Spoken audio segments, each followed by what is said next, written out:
Life বেলি চ্যানেলে সবাইকে স্বাগত। তোমরা সবাই কেমন আছো? আমি ভালো আছি।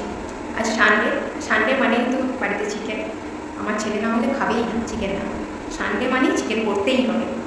তো এই গরমেতে চিকেন খাওয়াটা তো উচিত না, মানে বেশি তেল মশলা দিয়ে অল্প তেল মশলা দিয়ে আমি চিকেনটা আজ রান্না করব।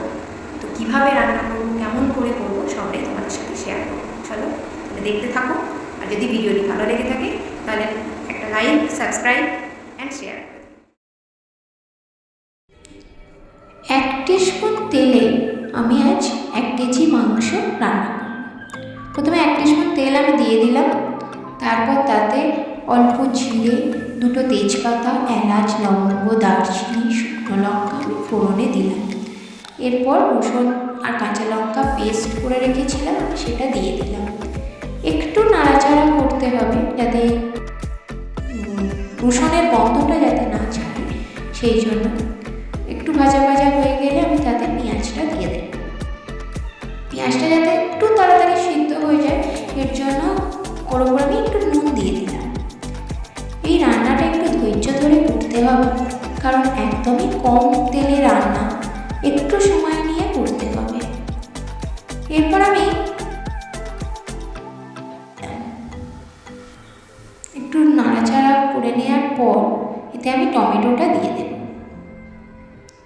টমেটোটার উপর আমি একটু নুন দিয়ে দিয়েছিলাম, একটু নাড়াচাড়া করে নিতে হবে। আমি একটা পাত্রে একটু জিরে গুঁড়ো, ধনে গুঁড়ো জলে গুলে রেখে দিয়েছিলাম, সেটা আমি এবার এর ওপর দিয়ে দেব। এটা একটুখানি সিদ্ধ হয়ে যায়, তারপর আমি ওইটা দিয়ে দেব। আমি জিরে গুঁড়োটা দিয়ে দিলাম, নাড়াচাড়া করে এরপর পরিমাণ মতো তাতে একটু হলুদ, কাশ্মীরি মির্চ, একটু মিট মশলা, গরম মশলা দিয়ে দেব। আমি এখানে কোনো গুঁড়ো লঙ্কা ইউজ করিনি, যে কাঁচা লঙ্কার পেস্টটা আমি বানিয়েছিলাম শুধু সেইটাই আমি দিয়েছি। মশলাটা ভালো করে কষিয়ে নিতে হবে। তারপর আমি এতে চিকেনগুলো দিয়ে দেব।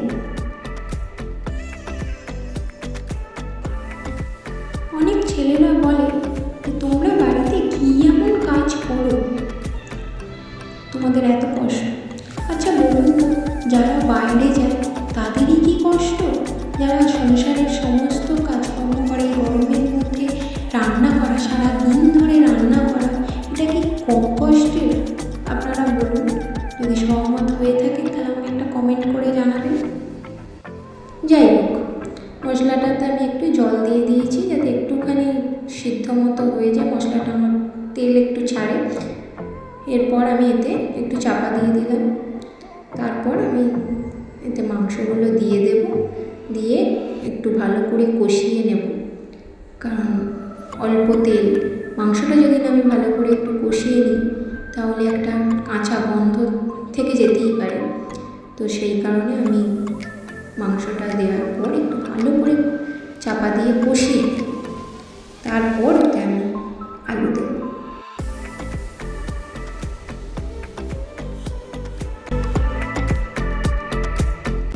অনেকে ভাববে যে কম তেলে রান্না, তো কড়াতে আটকে যাবে, কিন্তু কিছুই হয়নি। দেখুন, আপনারা দেখলেই বুঝতে পারবেন যে কিছুই হয়নি,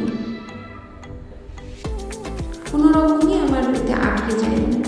এতে একটু ধনে পাতা দিয়ে দেব, দিয়ে একটু ভালো করে নাড়াচাড়া করে নেব। নিয়ে আমি অল্প জল দিয়ে একটু নাড়াচাড়া করে একটু চাপা দিয়ে দেবো, মানে ভাপে যাতে একটু মাংসটা হয়ে যায়, কষানোটা ঠিকঠাকভাবে কষে হয়ে গেলে তারপর আমি তাতে আলুগুলো দেবো। আমার কষানো মনে হচ্ছে হয়েই গেছে, দেখুন পুরোপুরি।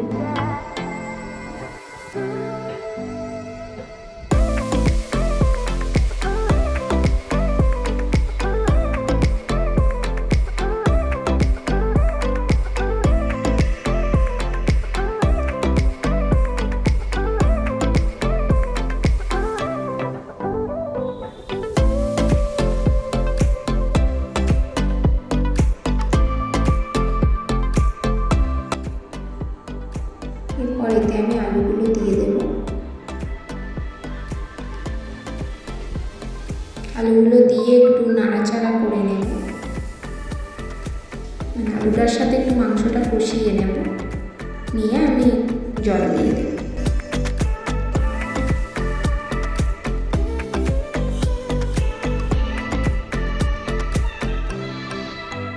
এটা আমি ঢাকা দিয়ে দেব, দিয়ে 15 মিনিট আমি সিদ্ধ করতে দেব।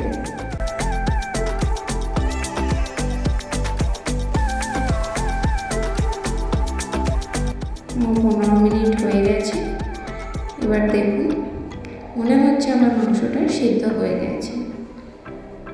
এতে আমি একটু ধনেপাতা আর একটু গরম মশলার গুঁড়ো ছড়িয়ে দিয়েছিলাম। একটু নাড়াচাড়া করে নিয়ে আমি নামিয়ে নেব। মাংসটা আমার নামানো হয়ে গেছে। দেখুন কি সুন্দর দেখতে হয়েছে। মনেই হবে না যে এত কম তেলে আমি এই মাংসটা রান্না করেছি। মাংসের গায়ে যে চর্বি ছিল সেইটুকুই তেল